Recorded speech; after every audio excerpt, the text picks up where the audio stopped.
Seorang miliarder yang berenang di kolam renang gantung di lantai 18 sebuah gedung. Namun kolam ini menarik perhatian musuhnya. Setelah mempelajari kolam renang tersebut dengan seksama, pria itu dengan cepat menemukan kelemahan fatalnya. Ia kemudian membeli alat dekompresi udara dan diam-diam menghubungkannya ke pasokan udara kolam renang gantung tersebut. Saat miliarder itu berenang, pria itu melaksanakan balas dendamnya dengan tegas menekan remote control.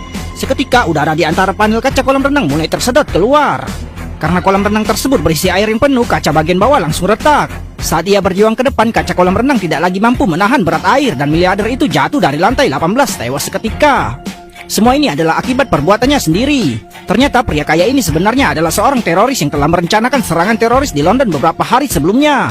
Istri pria itu kebetulan berada di sana dalam perjalanan bisnis dan sayangnya menjadi sandera mereka. Akhirnya dibunuh oleh 4 teroris. Sebagai agen, ia bertekad untuk menemukan para penjahat itu dan mengirim mereka ke kematian mereka sendiri. Pria itu pertama-tama mencari video yang relevan secara online.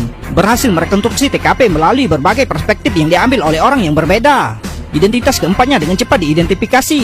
Sekarang setelah ia berurusan dengan pria kaya itu, target pria itu selanjutnya adalah wanita ini. Ia saat ini berada di Paris dan datang ke kafe ini setiap hari untuk membeli roti. Pria itu tidak bermaksud membunuhnya segera, tapi lebih untuk mendapatkan informasi tentang keberadaan 2 teroris lainnya darinya. Jadi ia mulai mengikuti wanita itu setiap hari, membiasakan diri dengan rutinitasnya. Saat wanita itu pergi, ia mengikuti tutorial membuka kunci online dan dengan mudah membuka pintu apartemennya. Setelah beberapa pertanyaan, ia mengetahui bahwa wanita itu alergi terhadap serbuk sari dan perlu pergi ke klinik setiap minggu untuk latihan pernapasan.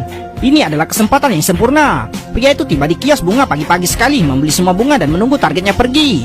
Ia mengikutinya ke klinik, tempat wanita itu melakukan latihan pernapasan rutinnya. Di luar pintu, pria itu diam-diam meretas komputer dokter, menciptakan ilusi bahwa komputer itu rusak. Ketika dokter keluar untuk mencari tukang reparasi, pria yang sudah mengenakan jas putih memasuki ruangan dan mengunci pintu. Pria dengan tenang menghubungkan selang ke kantong tersebut dan seketika serbuk sari tersedot ke dalam ruang latihan. Wanita itu dengan cepat merasakan kesulitan bernapas, tapi ini hanyalah permulaan. Pria itu mengatakan kepada wanita itu bahwa ia akan mengampuni nyawanya jika ia mengungkapkan lokasi 2 teroris lainnya. Karena wanita itu tidak mau mendengarkan, ia terpaksa menghirup lebih banyak serbuk sari.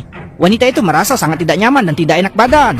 Ia berlutut memohon kepada pria itu untuk mengampuninya. Ia hanyalah orang bayaran, dibayar untuk melakukan pekerjaan. Jika pria itu melepaskannya, ia akan memberi informasi kontak ponselnya kepada pria itu. Melihat wanita itu hampir pingsan, pria itu membuka pintu dan membiarkannya keluar. Tapi ternyata ia hanya berpura-pura, ia bergegas keluar dan menerjang. Bahkan dengan reaksi alergi yang parah, ia masih sangat lincah. Setelah bergumul dengan pria itu, ia mulai melarikan diri dengan panik. Pria itu segera mengejar, tapi ia tidak mampu menandingi kecepatannya. Tepat ketika wanita itu hampir menghilang dari pandangan, pria itu mendapatkan keberuntungan. Pria itu terkejut, tapi tidak peduli. Ia mengambil ponsel wanita itu dan melarikan diri dari tempat kejadian. Meskipun semuanya tidak berjalan sesuai rencana, pria itu beruntung memiliki ponsel itu yang memungkinkannya untuk melanjutkan rencana balas dendamnya. Musuh ketiganya adalah seorang bos mafia